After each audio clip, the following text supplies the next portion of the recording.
The diplomatic wing of the orbital station was a masterpiece of interstellar architecture, a serene blend of flowing organic forms and cool human minimalism. It was here, amid the softly glowing flora of the Xylian delegation's gardens, that the human engineer did his best to become a phantom. For weeks, he had made a study of evasion. His work on the station's core gravitic relays was legitimate and demanding, but he used its intricacies as a shield. When the princess of the Xylian Concord, a being of luminous silver skin and eyes, like captured nebulae, attended a cultural exchange, he was suddenly needed for a critical diagnostic on the far side of the station. When she toured the hydroponic sectors, his shift had just ended, and he was en route to his quarters. He tracked her public schedule with the diligence of a strategic officer, plotting his own path to avoid any intersection. It was exhausting, but necessary. He was not a diplomat, nor a soldier. He was a man who understood machines, equations, the clean logic of physics. The princess represented a world of politics and protocols he found utterly alien. Their first and only meeting had been a catastrophe. At a formal reception, awkward and out of place in his duty suit, he had been pushed forward by an overzealous attach. The princess, radiant and smiling, had extended a six-fingered hand in the human custom she had studied. Flustered, he had recited a memorized Xylian greeting of profound respect, but with a tonal inflection that he later learned in horror, transformed it into a statement of shockingly personal and poetic admiration. The ripple of muted gasps from her retinue and the sudden, intrigued tilt of her head had frozen his blood. He had fled at the first possible second, and had been fleeing ever since. His comm unit buzzed. It was the head of the human diplomatic corps. "She's asking for you. Again, personally. It's becoming a minor incident." "I am neck-deep in the primary power conduit buffer," he lied, wiping clean grease on his trousers. "A cascade failure is imminent if I leave." A sigh filtered through the speaker. "Engineer, you cannot hide in the machinery forever. She is a key ally.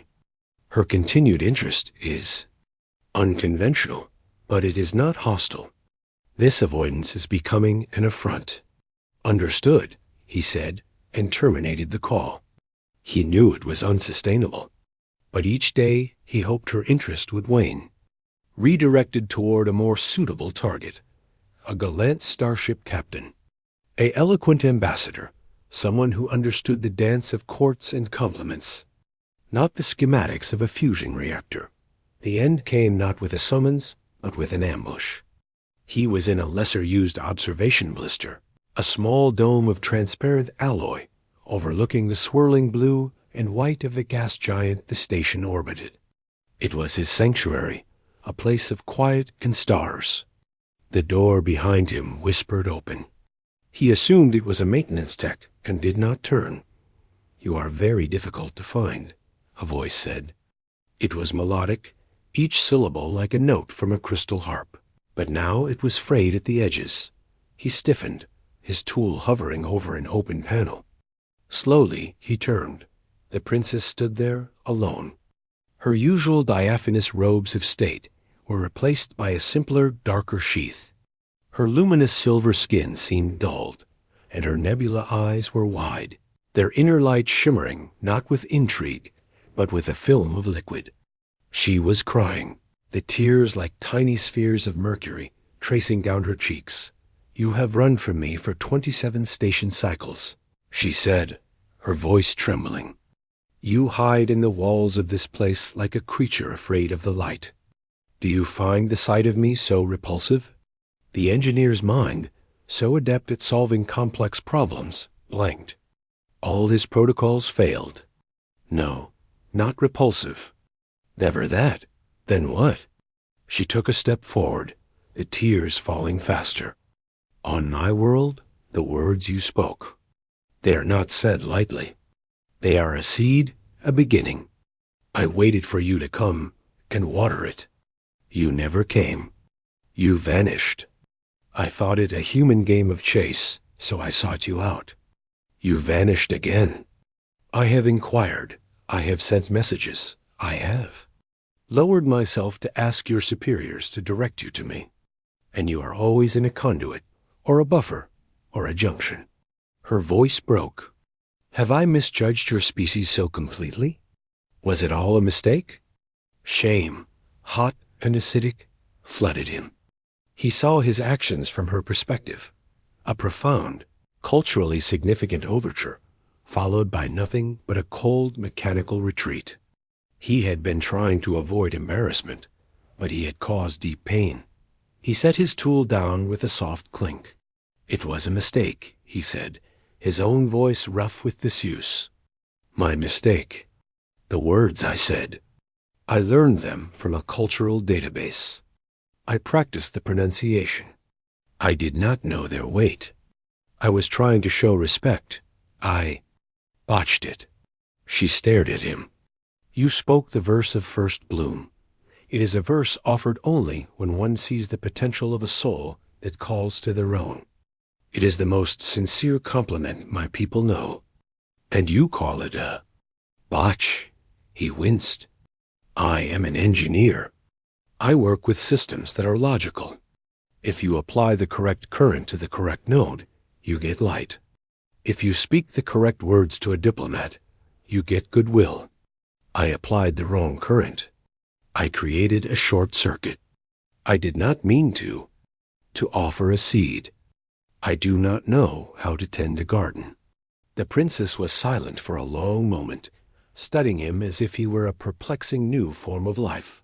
The tears slowed. You avoid me because you are afraid of the meaning you accidentally created. I avoid you because I cannot live up to it, he confessed, looking down at his greasy hands. You are a princess of the Xylian Concord. I fix the machines that recycle your air. I am not a poet. I am not a prince. I am a person who is good with his hands and with numbers. Every moment in your presence would only prove how profound my error was. To his astonishment, a sound escaped her, a soft, hiccuping chime that was unmistakably a laugh amid the tears. You think so little of me? That I am so shallow a creature? That I am only interested in a perfect recitation of verses? He looked up, confused. I have spent weeks watching you, she said, her voice softening. When you would not come to me, I observed. I saw you in the engineering bays, though you did not see me. I saw the care with which you handled the tools of your people. I saw the respect you showed to the station's core, treating it not as a dumb machine, but as a living system to be nurtured. I saw you spend 3 extra hours recalibrating a gravity generator in the gardens, because you said the native flowers felt uncomfortable in a .01 variance. She took another step closer. You speak of not knowing how to tend a garden. You tend the greatest garden I have ever walked. This station. This ecosystem of metal and life. You nurture it. That is not a small thing. He was speechless. The verse of first bloom, she continued, speaks of seeing a hidden light, a potential for beauty not yet unfolded. I thought your flight was a rejection of what I saw. Now I understand. You are not rejecting the seed. You are afraid you are poor soil. She finally smiled, a tiny, radiant thing. But you are not. You are diligent. You are careful. You are steadfast. These are also things that make a garden grow. The engineer felt the solid certainty of his world, the world of schematics and logic, tilt on its axis. I do not know the rules of this, he admitted quietly. There are no rules, she said, now standing before him. The gas giant's light reflected in her eyes. Only honesty. Will you stop running? He looked at her face, still streaked with the evidence of the hurt he had caused, yet open, hopeful. He thought of his empty quarters, his silent routines, his sanctuary in the machinery. He had never felt so isolated as in these weeks of hiding.